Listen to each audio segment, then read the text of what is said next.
Welcome, Meilin Chang, to our PCC rounds. Dr. Chang is in Barcelona, in the Clinic Barcelona, the University Center, and she's been someone who has visited Ottawa many years ago, and we had a very, very nice experience with having May with us, and we've been in touch ever since.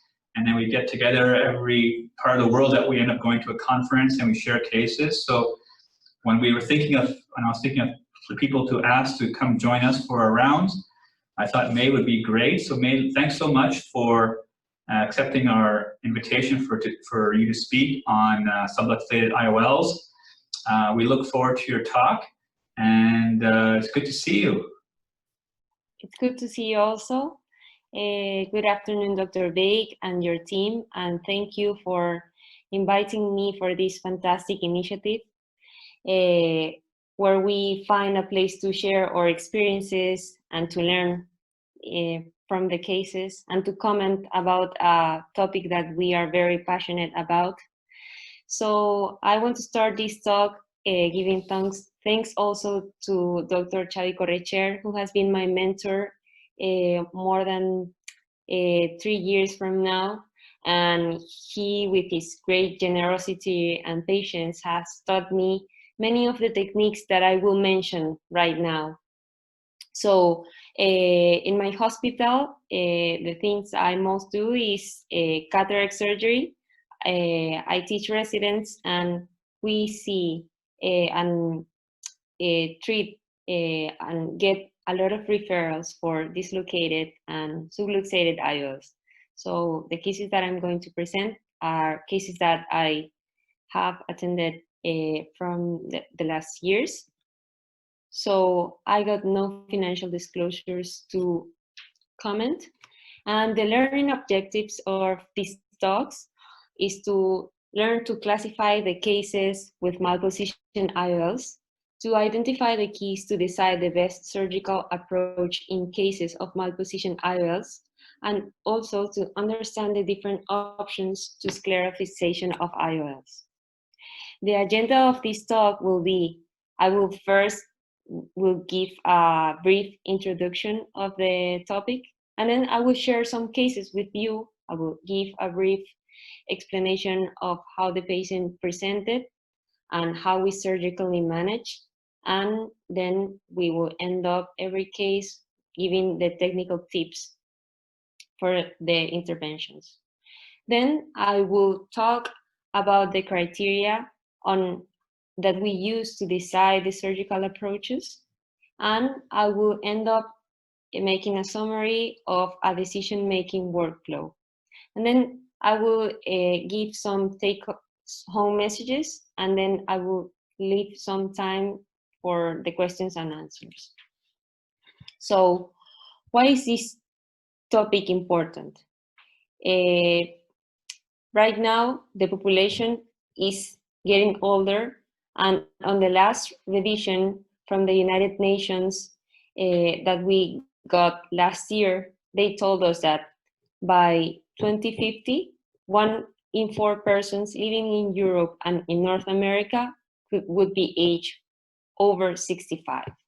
And that by this year, on that prospection, the people over 80 years will triple from the ones that we're getting now. And the other point that I want to address is that due to the patient's expectations and the technology advancements that we have, people are having cataract surgery more younger than ever. So if we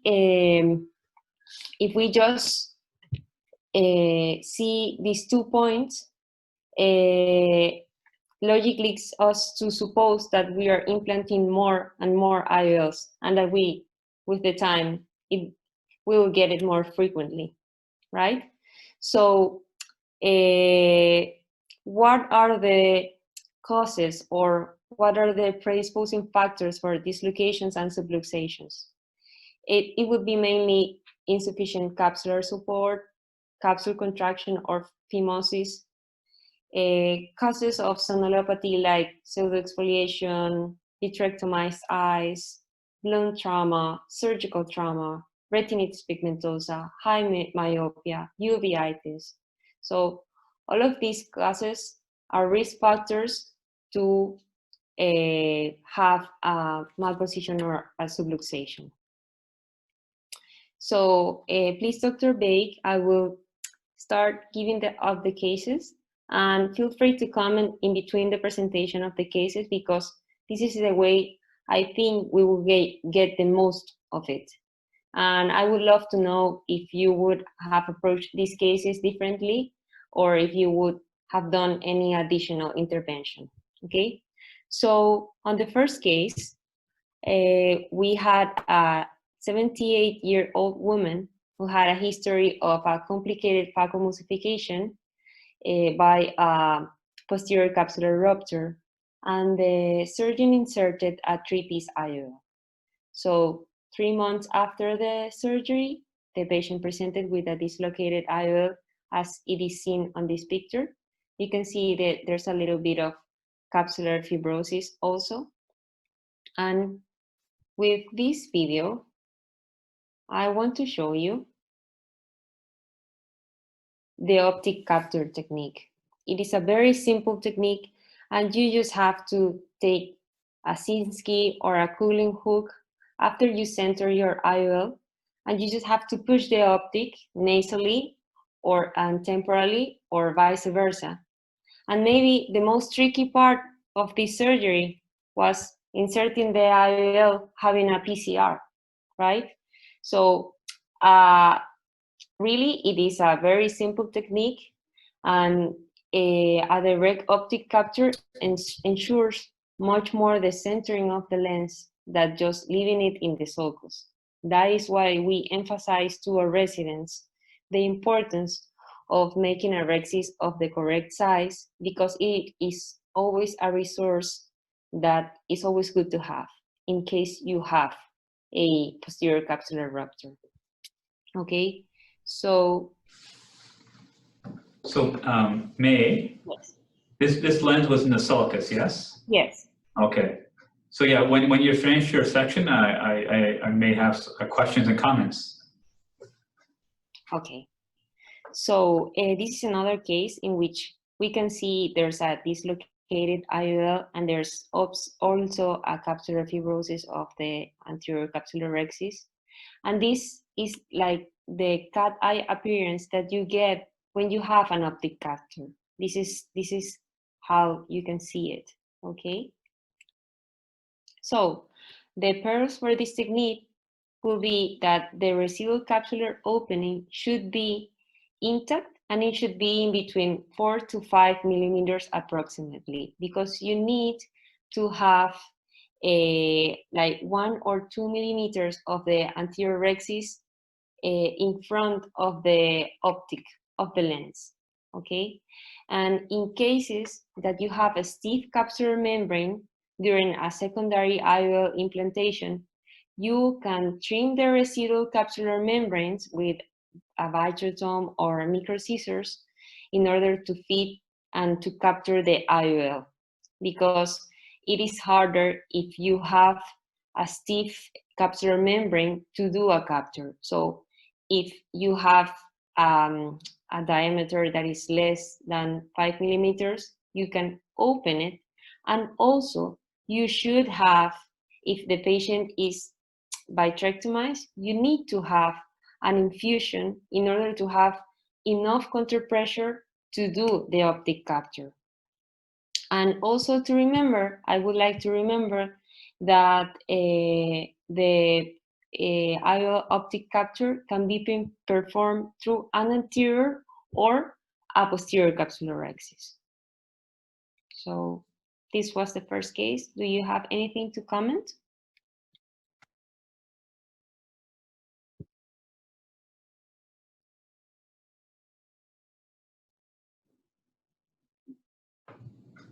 You can hear me okay? Yeah, no, I didn't hear you. Do you have any comments? Yeah, can you hear me okay? Yes. Okay, so we've had a few of these cases that come in into our clinic, and as you know, we do a lot of IOL-related surgery. Sometimes there's a situation where you have a cooperative patient, you have a displaced 3-piece lens in the sulcus, and there's no vitreous that's causing that's impeding the repositioning. And so with these, you can often, at the slit lamp, reposition the lens in place, or even rotate a 3-piece lens in the sulcus so that it's a bit more stable in that area. I've even done one patient where we optic capture at the slit lamp as well. And so now they don't always work. I always tell the patient that, you know, for whatever reason, the lens dislocates back to its original position. We'll go into the OR as our default and fix it in the operating room. But maybe, you know, if I were to attempt these, maybe 2/3 end up staying relatively stable. And so we avoid a trip to the OR, and at the slit lamp are able to reposition, sometimes rotate lenses, and you can do other things too, like, you know, sneakolysis and things like that. But a lot of this has come from our experience dealing with DSEC and DMEC bubblings and repositioning. So just thought I'd mention that. Oh, that's very interesting. We have never tried, but it sounds very interesting because you can do it like you don't have to wait for having an OR, and you can do it on the console, right? Yeah, and so we use a 30 gauge needle, and we go through a fresh part of the cornea, not through a previous wound. 30 gauge needle that's bent a little bit, and sometimes I've even had two, like what my right and left hands with the needle going in, and so at the slit lamp, just positioning the lens where we want it to be. You can the 30 gauge needle is attached to a TB syringe with full of BSS. Sometimes Zalocaine, but mostly BSS, so you're constantly forming the chamber. Sometimes for even in the bag, for a different situation, when we have a toric IOL that's 3 or 4 days out, you can rotate these lenses in the bag while putting a little burst of fluid around the capsule, so you can rotate toric IOLs a few days after surgery at the slit lamp as well. So I found that to be a nice tool so that you don't always have to depend on the OR. But of course, you have to tell the patient what you're doing, that you may have to go to the OR, and the patient themselves have to be cooperative, right? Stable and all that stuff. And if you have a stable and cooperative patient, in what cases you won't do it? So if there is for technical issues at the slit lamp. So one thing would be if there's a posterior capsule compromise and there's vitreous prolapse going forward, you know that no matter what you try to do, you won't be able to reposition it. A second situation would be a patient with a really big nose. Sometimes if you have to go in a certain angle and you can't get around it, or a very high brow, that might be some restriction. Also, it has to be, usually if you're trying to rotate a lens or displace lens, if the bag obviously if the whole IOL bag complex is displaced, you're not going to do it at the slit lamp. So the bag has to be stable, and then the lens, the 3-piece lens, you can kind of move it around. Sometimes there's a little compromise, so you have to move the lens centrally and center it, but then also rotate it a little bit so the haptics are now sitting in a separate area where support may be a little bit better. Oh, that's very interesting to hear. Okay, thank you so much for that comment. So the next case is a 68-year-old woman who had also a complicated phaco, and in this surgery, the surgeon had an anterior and posterior capsular rupture. So he had a 270 degrees capsular support, and he left a 3-piece IOL also in the sulcus, okay? So the patient was referred to us 1 month after that surgery with an infranasal displacement of the 3-piece IOL. And for this case, we thought it would be interesting that we could, for example, fixate the haptic to the sclera, and that's what we do. So Here in the surgery, we put a little bit of triessence in order to see if there was not any vitreous in the anterior chamber. And now you're going to see that we will fixate this lens, well, this haptic, 1.5 millimeter from the limbus. We do a partial sclerectomy. And then we are going to insert a 9/0 nylon. And then we're going to dock it with a 25G cannula, and we will take it out and we will do a cow hitch knot. We take out the haptic, and you can see that we do the double loop with the nylon, and then we secure it to the haptic.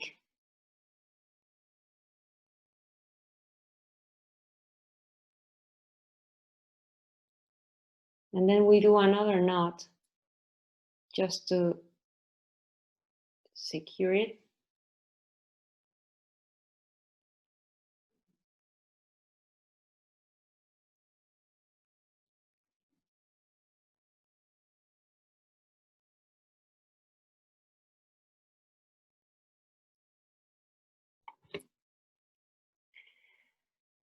And then we put it back into the posterior chamber. And we tighten that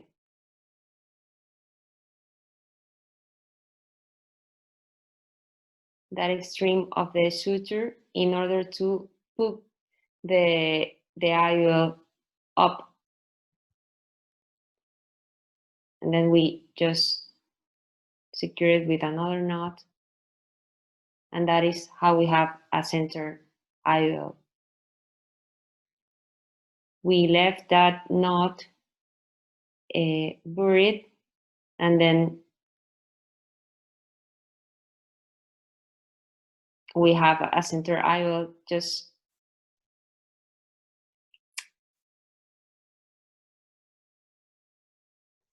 securing that superior haptic, and we got a good centration. So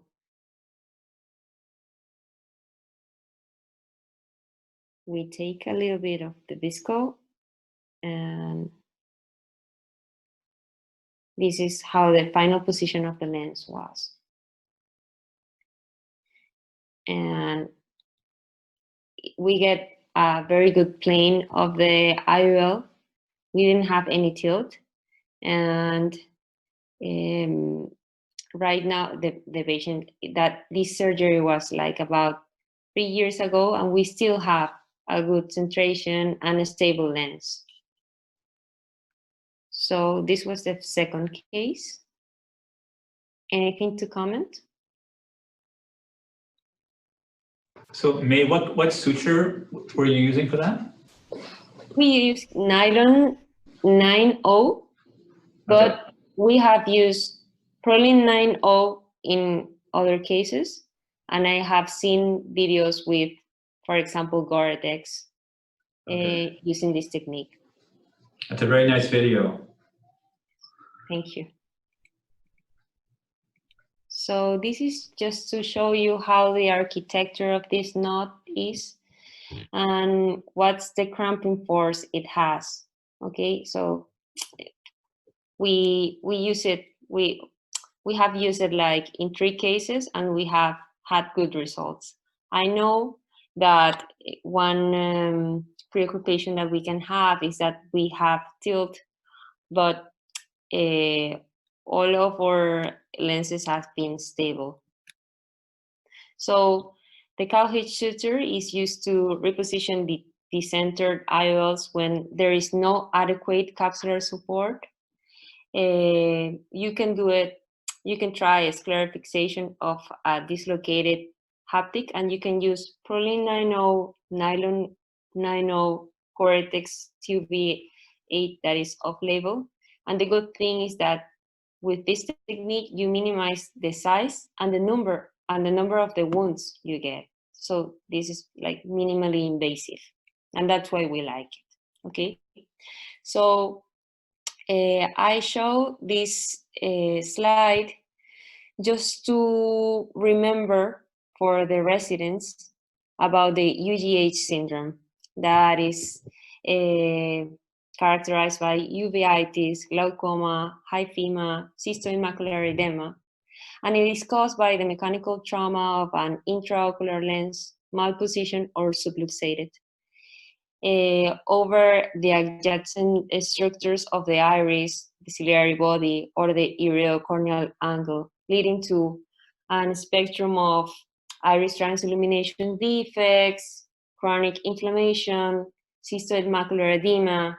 And these patients often consult for episodes of blurry vision, pain, photophobia, anterior uveitis, hyphema, and raised intraocular pressure. You will be amazed on how many patients or very chronic cases that you get with ocular inflammation, and people haven't thought of this condition. And we got, like, as we get referrals, we have had like cases of patients that have been gone with 3 years, 4 years of inflammation, several intravitreal therapy, and the doctors have never thought of this option. So you be careful in during your examination, your history, and the most important step here for this condition is just to stabilize or explant these IOLs. So in case number 3, I will present that we have a patient, a 58-year-old female who had a history of retinitis pigmentosa, and she also had an extracapsular extraction. And as she had a surgery in 1990, she had a PMA lens. So she presented with a late IOL in the back subluxation, and she had a little bit of features in the anterior chamber. And this is how she presented in the clinic. So you can see how the lens is moving. And the good thing here is that she had a PMMA lens with these haptics that were long, and this worked as an CPR for us. So the decision for this case was that we suture this lens to the sclera using Gore-Tex. And here you can see that we thread the suture and we dock it through a 25G needle gouge, as Steven Safran has shown in some videos or some Perchi. And you can see that here we come 3 millimeters behind the limbus. And then after entering this distal side, then we retrieve it, doing a sclerectomy and using a micro forceps. And we do the same in the other side. And the good thing with these sutures is that you can, before you close the suture or you secure the suture, you can tighten or you can untie it in order to get a good centration. So here we're having the second haptic fixation.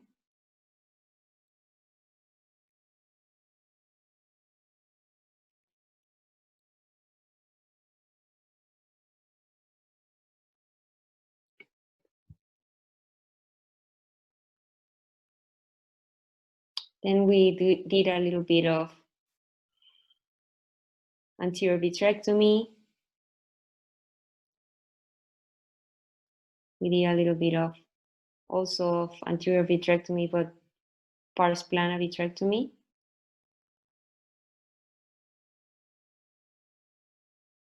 And at the end, we make sure we don't have any vitreous in the anterior chamber.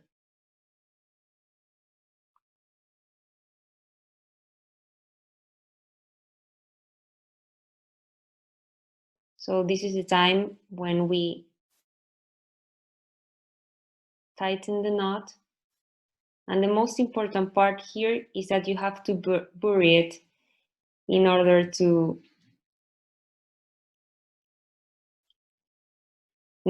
avoid foreign body sensation or exposition of the suture.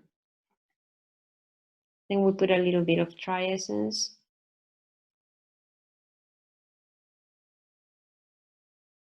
Then we close the sclerectomy, and this is how it ends, and this is the next day of the surgery. And this is how it looked 1 month after the surgery.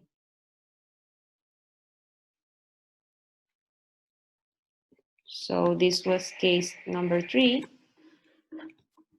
And do you have anything to comment?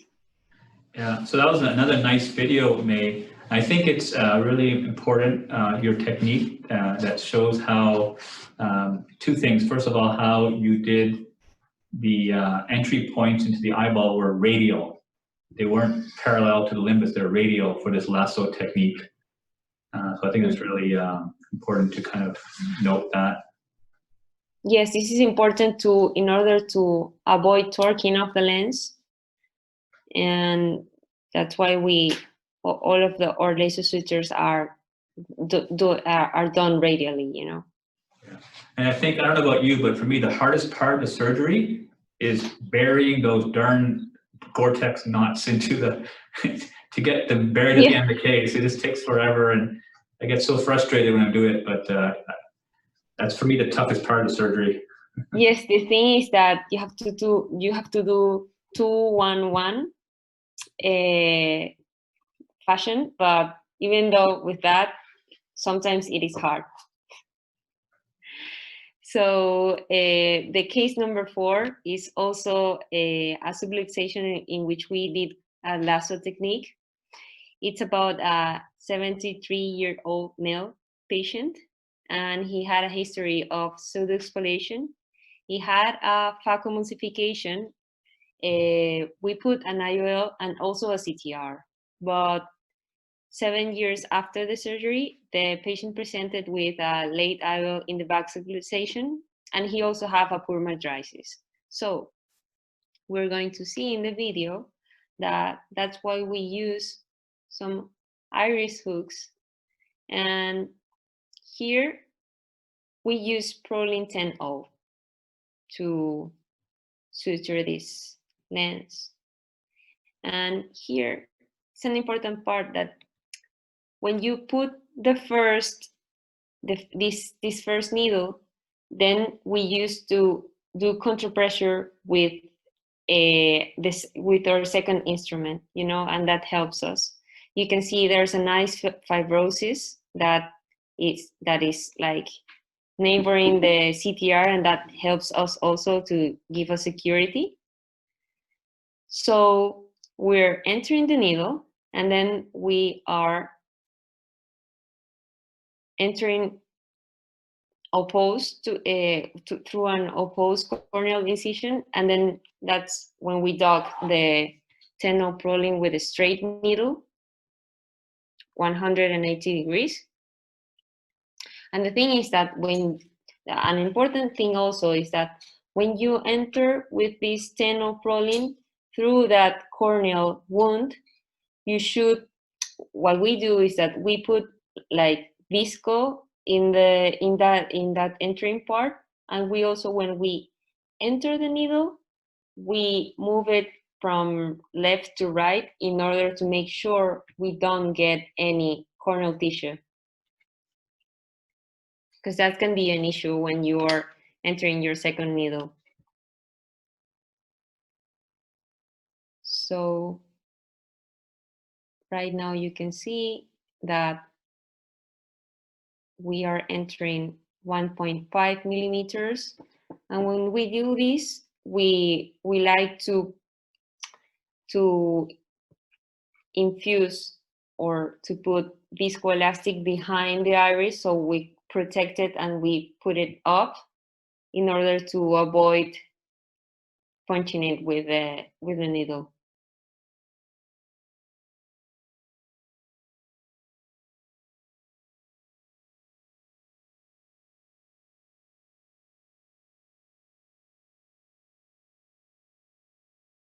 So you dock it with the needle and then you take it out.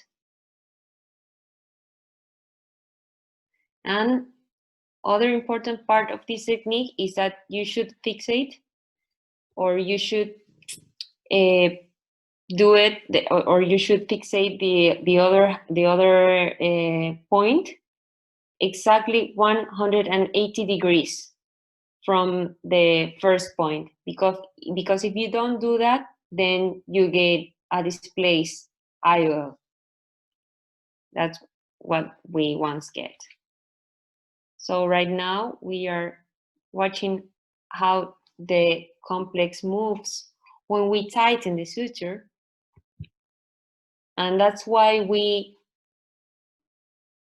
said it is important that you don't close, or yes, that you don't close the knot after you or before you have seen that is in a correct position. So this is how is the postoperative 1 month after, and this is how the sutures are seen.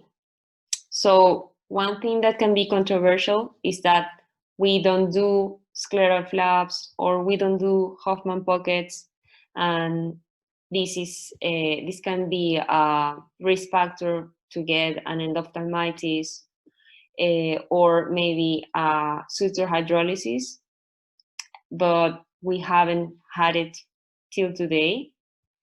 And maybe that's something that can be controversial of this video. What do you think?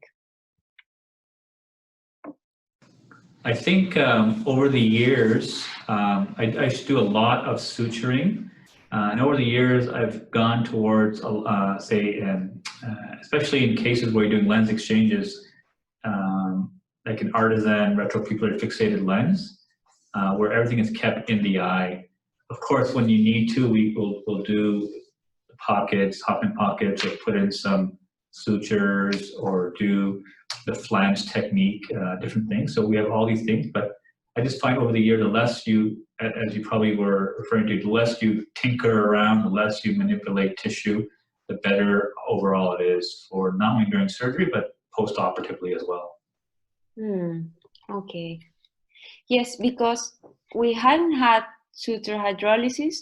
We do try, if the patient is young, we use Gore-Tex, or we use Prolene-9O. Right now that we are trying to introduce like the suture with, for example, threading a TSK, a 30G TSK needle, for example. Right now we do it with Prolene-9O, you know, because here in Europe we don't have 9O Prolene with straight needles. So right now, when we are trying this technique, feeding the needle with the suture, right now we are able to use the Prolene-9O. So that's nice. Okay, so I want to comment the pearls for the Lasso scleral fixation. We use radial fixation, and we do sclerotomy. We do the sclerotomies at 1.5 and 3 millimeters posterior to the limbus. We have to mark 180 degrees the opposed points of fixation. We bend the needle 30 degrees, 2/3 from the needle end, And to suture, we use a 25G or 27G or 30G TSK thin wall needle, threaded with Gore-Tex or nanoprolene, or we use tenoprolene straight needle. But it's important that you do not grab corneal tissue and use dispersive visco and move the needle from left to right before you insert your suture.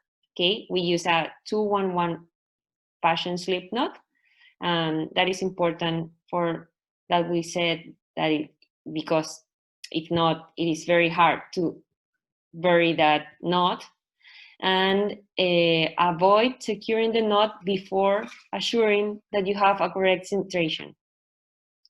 If you have a high degree of subluxation and the lens goes on the planar, it's like goes to the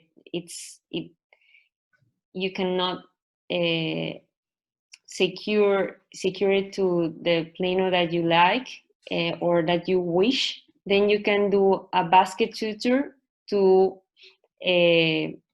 temporarily ensure that the lens will not go down, okay?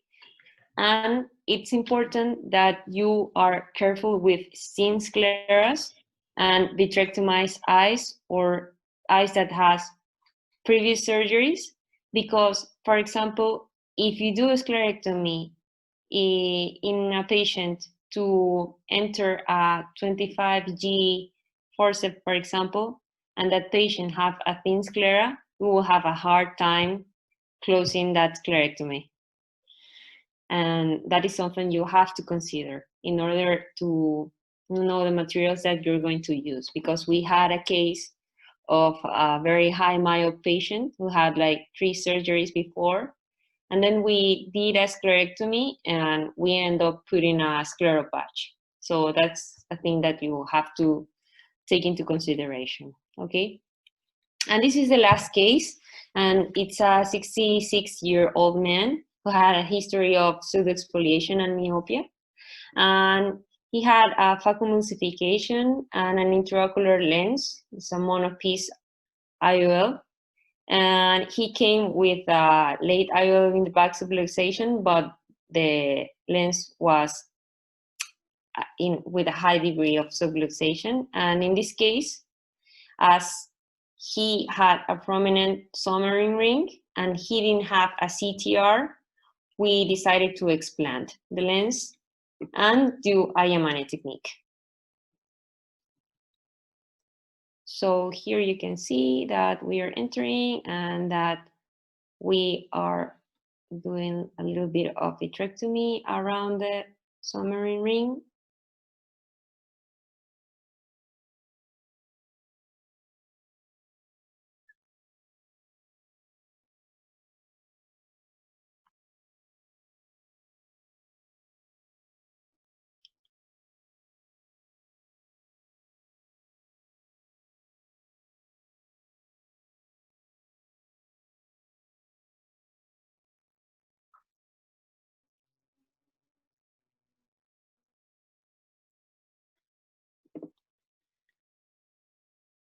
And then the patient is a phakic, and then we just do a Yamane. And as this is not the topic of the talk, I will go further.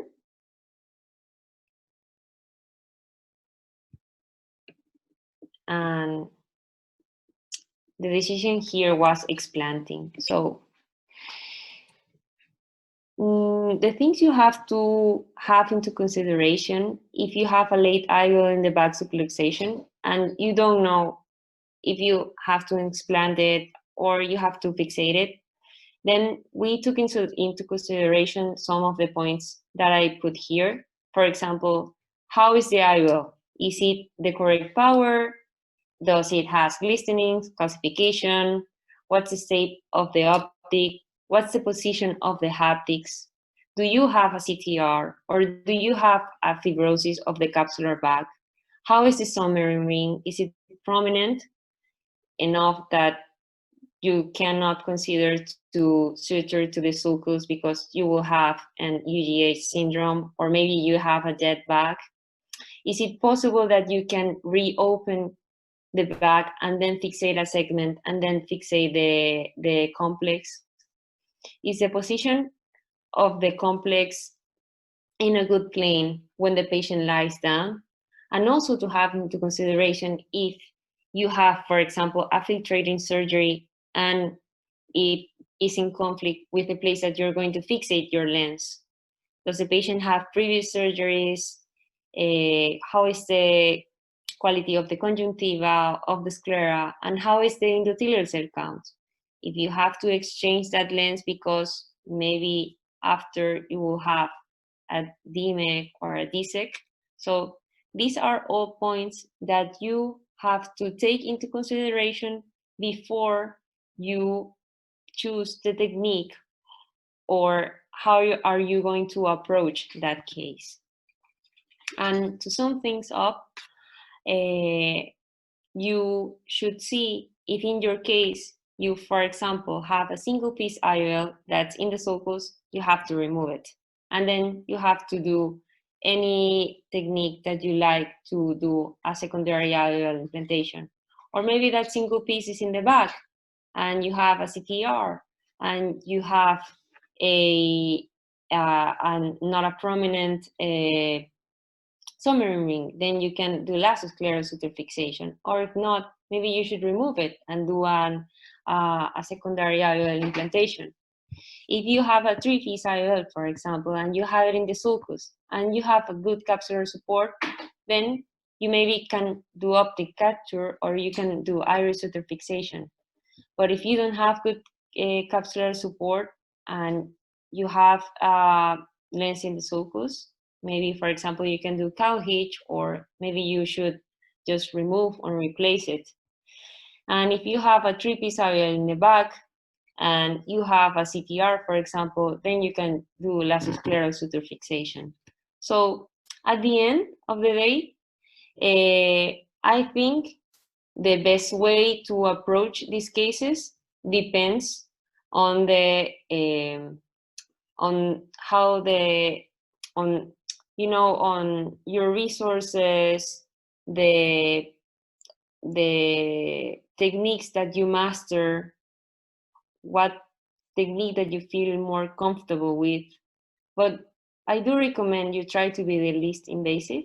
And when you go into the OR for your case, that you prepare plan A, plan B, plan C, because things sometimes can go wrong and you have to have a backup plan.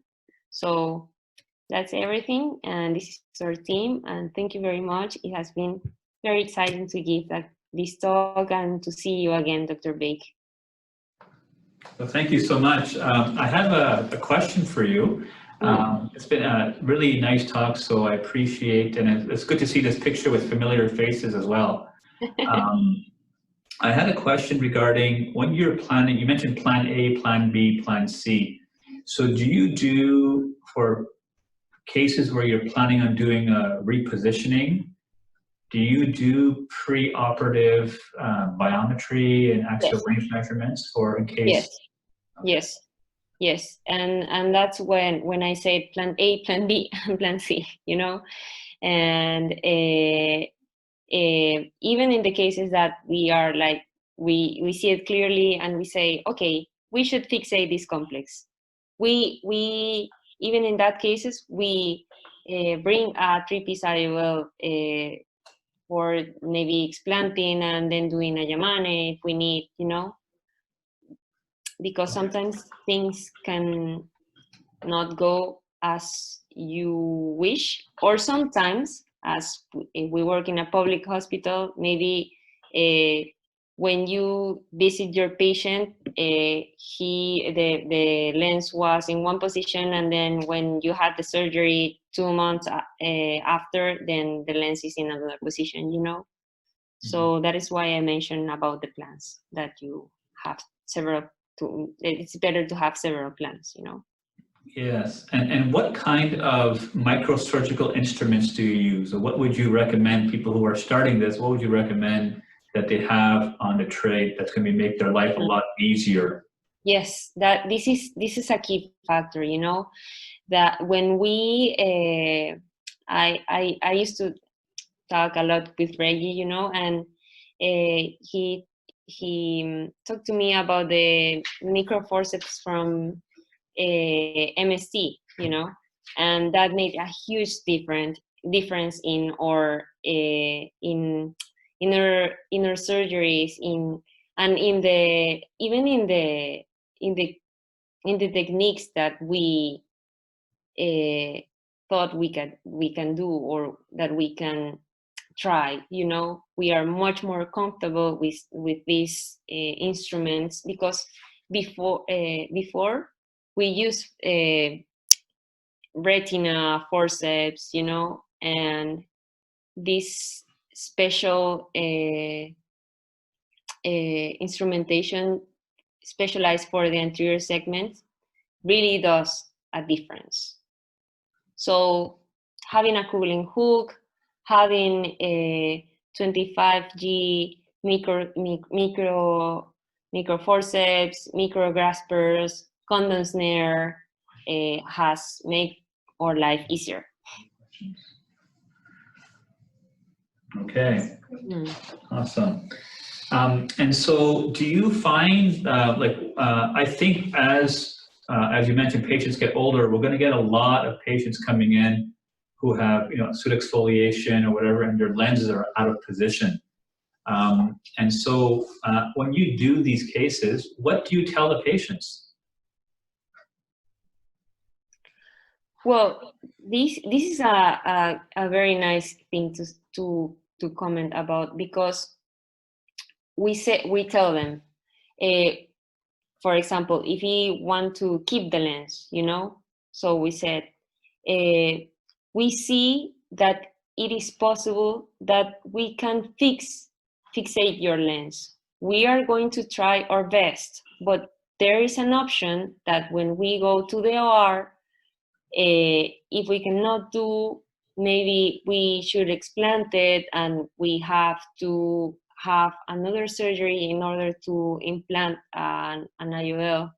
So this is important, like, to manage the idea that the patients and also the family has, you know. I think in these cases, when things go well and you manage, like, to have a good final position of the IOL, these patients get really good visual acuity. If they are not like highly myopic or retinitis pigmentosa, you know. But we are very precautious about telling them that this is a surgery that will take time, that it is a complex case, that we will try our best, but maybe we should have plan A or plan B, and that's what we tell them. Okay. And do you give prophylaxis for cystoid macular edema post-operatively to these patients? Not in everyone, but for example, if we have a patient with retinitis pigmentosa, for example, we do give Yalox. I don't know we give Yalox, yes. Okay. But if we don't have a previous cystoid macular edema, we don't give anything.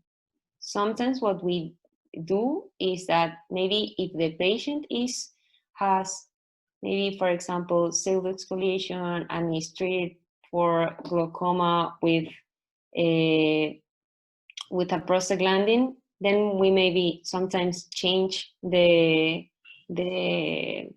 medication for a month, you know. Mm-hmm. Okay. Yes. For us, we typically give like an NSAID drop afterwards, because I figure maybe 5 to 10% of our patients who have a vitrectomy or positioning done, they end up getting some kind of edema. So we do a bit of that. I had a question, perhaps the last question for me is, and people, if you have any questions in the audience, please let us know. What do you do if you have a malpositioned toric IOL? If we have a malpositioned toric IOL, well, if we, for example, need to, you mean, fixate the complex, and we have a toric? Yeah, because you know, if some of these patients who have corneal cylinder and the toric lens was put in to counteract that, and now you've got a lens that's rotated or out of position. When you're trying to refixate it, you're trying your best, obviously, to get it back. But any tricks what you do in terms of these patients, or do a lens exchange, or what do you do for these toric patients? We had like 1 or 2 cases of this. We try to reposition the complex, and then we try to mark it, and then we see the results. And then when the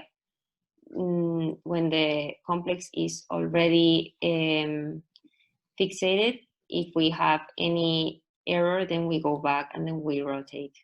But we haven't had that much cases with rotated or with subluxated toric lenses. Cool.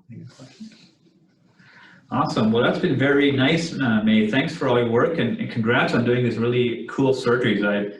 You know, next time we're in Barcelona, I'll definitely have to swing by, and maybe we can spend some time in the OR together. That'd be great. That would be fun. Yeah. So thank you so much for spending time. I know it's much later there in where you are in Europe. Thanks for taking the time to prepare this. Thanks to your team for all the great work, and thanks for your presentation. We'll have it definitely available on our YouTube channel, and I'm sure it will get lots of views. So thank you so much again. So nice to see you, and looking forward to seeing you in person and your family as well soon. So thank you very much. Thank you. Bye-bye. Bye-bye.